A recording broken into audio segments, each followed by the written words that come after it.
আমি তো নামাজ পড়ছি সেজদাটা করার জন্যই, যে আমার মাবুদকে সেজদা করব, আমার মনের কথা বলবো, কিছু না পারি, আরবি এক হরফ না পারি, সেজদা দিয়ে পড়ে থাকবো। আল্লাহ রসুল সাল্লাল্লাহু আলাইহি ওয়াসাল্লাম বলছেন, যখন রুকু করবে শান্ত হয়ে যাবে।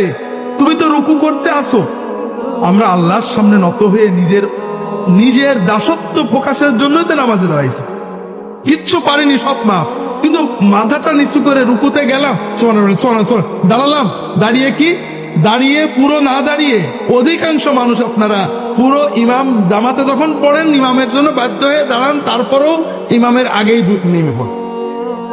আর যখন একা পড়ে সুন্নত, হাই হাই কি পোড়া কপাল, রুকুতে সামি আল্লাহু লিমান হামিদা কি করে বলে জানি না, এইটুকুটাই সেজদা চিনবে।